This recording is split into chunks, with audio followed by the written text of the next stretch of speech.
Doctor, माझे काही प्रश्न आहेत. आज तुम्ही प्लीज मला थोडंसं त्याबद्दल मार्गदर्शन करायला. हो डेफिनेटली, विचारा ना. मी असं ऐकलंय की चहा कॉफीमुळे स्टेन्स होतात. होतात का? हा माझा पहिला प्रश्न. आणि ओके. होत असतील तर मग त्याला आपण काय केलं पाहिजे? ओके. सी बेसिकली बऱ्याच पेशंट्स हा प्रश्न असतो की चहा आणि कॉफीला डॉक्टर आमच्या दातांवर स्टेनिंग येतं आणि दात येल्लो होतात. ओके. सो बेसिकली हे बट ऑब्वियस आहे की चहा कॉफी ही अशी गोष्ट आहे की जे डेफिनेटली स्टेन कॉझिंग सबस्टन्सेस आहेत. म्हणजे तुम्ही चहा कॉफी जर कुठेही पडलं, फॉर एक्झाम्पल कुठल्याही कपड्यावर, कुठल्या सरफेसवर, लादीवर कुठेही पडल्यानंतर चहा कॉफी स्टेन सोडणार. सो डेफिनेटली जेव्हा चहा कॉफी आपण तोंडामध्ये इन्सर्ट करतो किंवा आपण पितो, आपण बऱ्याच वेळ ते दातांमध्ये घरंगळत बसतो. ओके. तर ऑब्व्हियसली ते तुमच्या दातांना स्टेन कॉज करणारच आहे. सो याच्यासाठी एक सोपा उपाय मी नेहमी पेशंटला सांगतो की चहा कॉफी जे तुमच्या दातावर स्टेन कॉज करतात, ओके, याला तुम्ही आयडियली 5 ते 10 मिनिटाच्या आत फिनिश केलं गेलं पाहिजे. ओके. आणि फिनिश केल्यानंतर लगेच तुम्ही एक ग्लास वॉटर घेऊन त्यांनी खळखळून रिन्स भरली पाहिजे, म्हणजे चूळ भरली पाहिजे, जेणेकरून त्याचा जो इनिशियल बिल्टअप असतो तो त्याच्यावर राहत नाही आणि जे स्टेन कॉझिंग सबस्टन्सेस असतात जसे कॅफिन आणि टॅनिन, ओके, ते लवकर दातावरून निघून जातात. आणि आपला जो इंडेक्स फिंगर असतो, हे जे बोट आहे, याच्याने आपण दातावर जोरजोरात एक बोट फिरवून ते पहिली लेअर जी असते ती आपण ती क्लीन करू शकतो. सो जेणेकरून स्टेन लगेच कॉज होणार नाही. आणि डेफिनेटली रात्री झोपताना तुम्हाला प्रॉपर ब्रशिंग करून झोपायचं, जेणेकरून हे स्टेन्स करणार नाही तुमच्या दातांवर.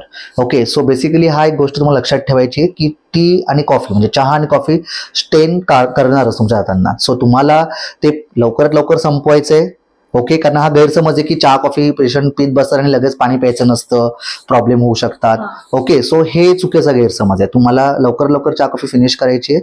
ओके. आयडियली 5-10 मिनिटांमध्ये तुम्ही फिनिश केलीत की लगेच तुम्हाला फिनिश केल्या केल्या एक ग्लास पाणी घेऊन चूळ भरायची आणि इंडेक्स फिंगरनी तुम्हाला त्याच्यावर बोट फिरवायचं दातांवर, जेणेकरून तो बिल्टअप राहत नाही. ओके. ओके. पण हे जे डाग साचतात मग त्याला प्रोफेशनल क्लिनिंगची गरज आहे का? Yes, definitely. प्रोफेशनल क्लिनिंग म्हणजे ज्याला आम्ही डेंटल स्केलिंग किंवा तुमच्या भाषा आपण क्लिनिंग म्हणूया, हे आपण जनरली करणं फार जरुरी असतं. कारण डाग जर साठले तर ते ब्रशिंगने निघणारच नाहीत. तुम्ही त्याला आयुष्यभर जरी घासत बसलात तरी ते निघू शकत नाही. त्यामुळे प्रोफेशनल क्लिनिंग किंवा स्केलिंग करणं हे फार जरुरी असतं. आयडियली आम्ही रिकमेंड करतो पेशंटला की वर्षातून एकदा तरी तुम्ही प्रोफेशनल क्लिनिंग करून घ्यावी. पण मी असं ऐकलंय की क्लिनिंगमुळे दातांमध्ये गॅप पडतात, सांधी वाढतात किंवा दात कमजोर होतात, असं काही? नाही, असं काहीच नाही. हा तर सर्वात मोठा गैरसमज आहे की क्लिनिंग केल्यावर दातामध्ये स्पेसिंग वाढते किंवा दातामध्ये गॅप पडतात किंवा ब्लिडिंग येतं. ओके. सो याच्या मागची पहिली कन्सेप्ट समजून घ्या काय असतं. तुम्हाला क्लिनिंग केल्यानंतर दातामध्ये जेव्हा ब्लिडिंग येतं याचा अर्थ काय असतो की ऑलरेडी तुमचे गम्स किंवा जे तुमचे हिरड्या आहेत ह्या सुजलेल्या अवस्थेत असतात, म्हणून तिथून ब्लिडिंग येते. सो बेसिकली याला आम्ही जिंजावेटिस किंवा गम डिसीज म्हणतो. सो तुम्ही जे काही खाता पिता, ओके, त्याच्यावर दातावर एक प्लाक साठतं आणि ते प्लाक नंतर हार्डर होऊन टार्टर बनतं किंवा दगड बनतो आणि तो दगड तुमच्या हिरडीच्या खाली साठतो आणि तो साठून साठून हिरडीला डॅमेज करत जातो. म्हणजे गम्स त्याच्यामुळे हिरड्या सुजतात आणि जेव्हा हे टार्टर काढलं जातं गम्स मधून तर डेफिनेटली ब्लिडिंग तुम्हाला येणार, कारण ऑलरेडी गम डिसीज तुमचा डेव्हलप झालेला असतो.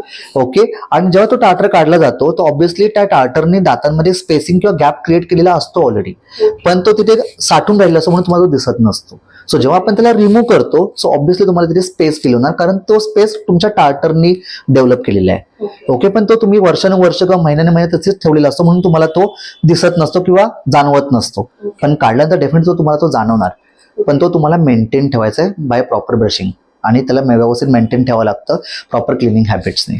ओके. सो हा एक गैरसमज आहे की दात क्लीन केल्यावर दात ढिले होतात. हा, कारण तो टार्टर काढल्यानंतर जो पहिला पार्ट असतो तो तुम्हाला सुरुवातीला 24 तास तुम्हाला ढिले जाणवणार दात, पण ते ढिले होत नसतात. सो ट्रीटमेंट ही तुम्हाला सोल्युशन प्रोव्हाइड करण्यासाठी असते, त्याच्याने तुम्हाला प्रॉब्लेम क्रिएट होत नाही. सो हा मोठा गैरसमज आहे की दात क्लीन केल्याने दातामध्ये स्पेस पडतात, दात ढिले होतात. इनफॅक्ट तुम्ही दात क्लीन केलेच पाहिजे. वर्षातून तुम्ही एकदा आम्ही ॲडवाइस करतो दात क्लिनिंग करणं सर्वात इम्पॉर्टंट आहे. Understood? Okay. So I hope तुम्हाला समजलं असेल. ठीक आहे. माझ्या बऱ्याच प्रश्नांची उत्तरं मला आज भेटली आहेत. ओके. धन्यवाद डॉक्टर. धन्यवाद. थँक्यू.